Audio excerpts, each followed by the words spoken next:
And today we focus on the budget and especially on pensions, on childcare and on corporation tax.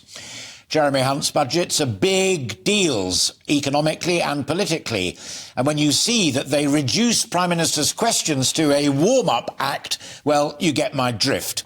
Budgets address what the government plans to spend its money on, our money that is, and how they intend to pay for it.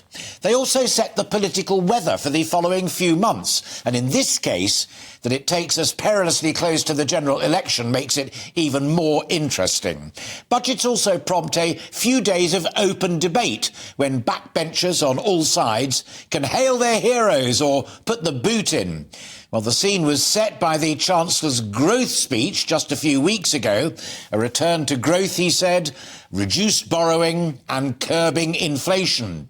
Well, there was some good news on all three, but not totally home and dry yet. Growth was confirmed to be sluggish, but growth there would be. He was sure that we would avoid a deep and lengthy recession. Inflation is certainly sharply down, which should see interest rates fall or rise less rapidly. But that, of course, is up to the Independent Bank of England. We also know that getting people back to work and stopping some calling it a day early is a key government objective. Thus, billions of your money for better childcare, help so that couples with children, both of whom want to work, might find that a little bit easier. Plus, a remarkable reform of private pensions, so folk can put more in with tax advantages and take more out with less tax being taken from them. That was aimed at senior doctors, we were told, though it was savaged by the Labour Party as a multi-billion-pound giveaway to the Tories' rich buddies. And in our People's poll this morning, 58% of the public have said that they feel worse off since the last general election.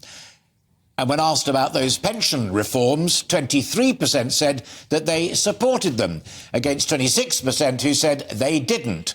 The rest were still mulling it over and as yet remain unsure. On childcare, one of Labour's standout themes, Labour said that what Jeremy Hunt had offered simply wasn't enough and will take too long to kick in. They promised the rise in they promised that they would do away with it were they to form the next government. Now, the rise in corporation tax, which was a Rishi Sunak policy, went ahead in the face of near universal opposition from business and wealth creators.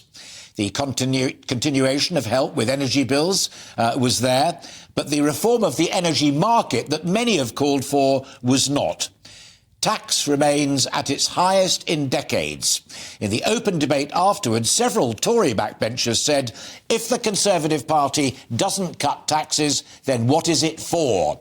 Well, Jeremy Hunt hinted that the autumn statement, the next big financial event, might just cheer them up a little bit, but he didn't go into any further detail than that, just perhaps a hint.